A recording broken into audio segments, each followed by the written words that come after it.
Number 4, the Park District cannot agree to the demand the Shawmut parcel be dedicated in perpetuity as open park space.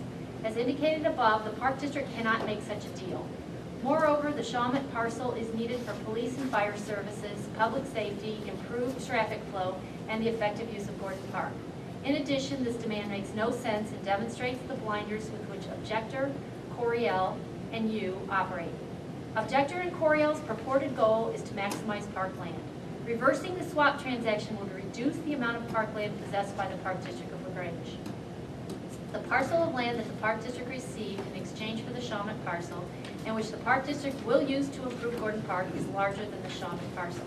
That is in response to their demand that we reverse the swap transaction that took place with the village. Number 5, see response to number 4 above. That is in response to, they want the Park District to agree and declare that parcel 3 shall be open space parkland in perpetuity.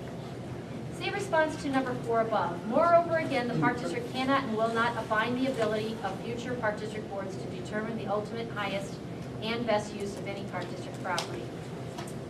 Demand number 6 involves the village of LaGrange. We note, however, that demand 6 is improper for the reasons articulated in response to demands 4 and 5. That demand says that the village of LaGrange shall not directly or indirectly through eminent domain or otherwise make any attempt to gain control over the parkland or directly or indirectly cause or promote its development in any manner. Number 7, we agree that any settlement should be incorporated in a written document. We are not certain of other parties to whom you believe the settlement should apply. We believe that any settlement would only be between Coriel, Objector, and the Park District Board, and that only parties to the agreement would have standing to enforce it. That is in response to a demand that the agreement should involve all parties, even if they're not party to the lawsuit, and that any resident of the village should have standing to enforce the order. Number 8, Objector and Coriel voluntarily engage in the above referenced proceedings, even though LaGrange residents approved through referendum the transaction underlying each of these proceedings. In other words, this small group of objectors acted contrary to the will of the people. Under the circumstances, we know of no reason at law or equity why Objector and Coriel should be rewarded with reimbursement of their costs. That is, of course, in response to their demand that the Park Friends be reimbursed for the expenses and costs they incurred in opposing the sale of parkland. The counter proposal. We agree with your comment that in settlement, neither party typically gets everything at once, but your client's proposal does not follow that maxim. Rather, it is extremely one-sided in favor of your clients and extremely unfair to the Park District and the resident it serves. As noted, the LaGrange residents voted to approve the underlying transaction with the understanding that they and future generations to come would reap the intended benefits from that transaction. Your clients and you have all but scuttled that transaction and the opportunity to realize all the benefits therefrom. For years, Coriel, and more recently Objector, have chastised the Park District for attempting to sell more than parcel 2 of Gordon Park, which parcel largely comprises a now shuttered Park District maintenance shed and asphalt parking lot.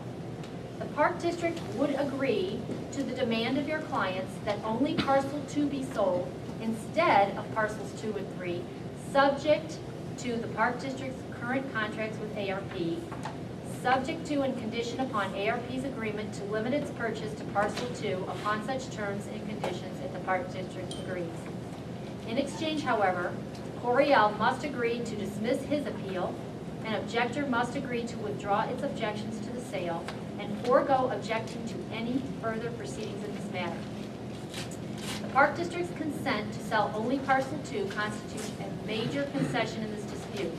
This compromise will result in the Park District receiving more than $3 million less in revenue, which could have been dedicated to serving all the residents of LaGrange.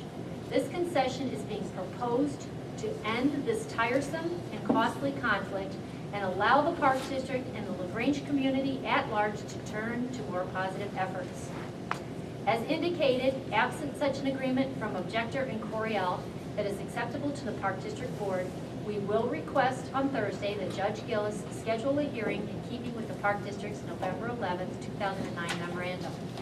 I, along with Attorney John Shapiro, am available prior to the November 19th hearing to discuss this matter with you, provided that objector and Coriel sincerely intend to engage in a meaningful discussion. Sincerely, Robert Bush, on behalf of the Park District of Grange. Thank you, Commissioner Penicook, for that reading exercise.